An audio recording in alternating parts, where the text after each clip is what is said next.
欢迎大家又回来我的频道。今天分享给大家一款美容养颜、止咳润肺，还可以清热解毒的冰糖银耳雪梨根。选择银耳呢，最好选择这种比较大朵又比较蓬松的，而且颜色最好是有一些微微发黄。太过洁白的银耳怕是被硫磺熏过，对人体反而有害。银耳在煮之前要用清水浸泡3到4个小时。浸泡好的银耳不仅颜色变白、体积变大，而且还非常的柔软。我们先把银耳稍微掰小块一些，然后用剪刀剪去这个黄色的比较硬的根部，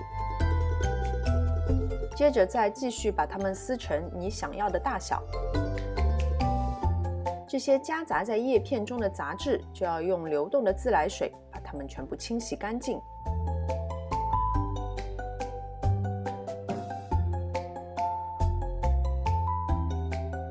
洗净并且沥干水的银耳倒入锅中，然后加入1.6升的水，盖上锅盖，大火煮开以后转小火，先炖1个半小时。银耳要始终保持沸腾，但是又不会溢锅的状态。1个半小时以后，我们先打开锅盖，然后用汤勺顺着一个方向持续搅拌大概30秒钟左右。这样搅拌一下呢，有利于银耳出胶。然后加入红枣和冰糖，关上盖子，继续再炖30分钟。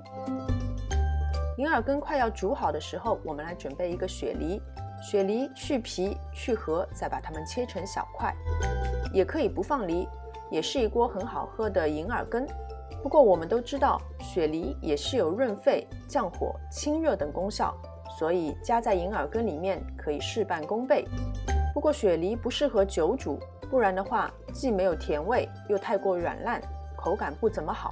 所以在最后5分钟的时候，我们才加入切好的梨丁。我还加了10克左右冲洗干净了的枸杞。加入雪梨和枸杞以后，再继续炖5分钟。一碗不仅好喝，还非常营养的银耳雪梨羹就做好了。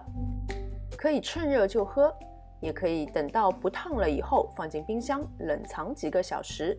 像现在这么炎热的天气，喝一碗冰冰凉凉冰糖银耳雪梨羹也是非常解暑的，而且比喝那些汽水要健康太多太多了。好了，今天的视频就到这边，非常感谢大家的观看。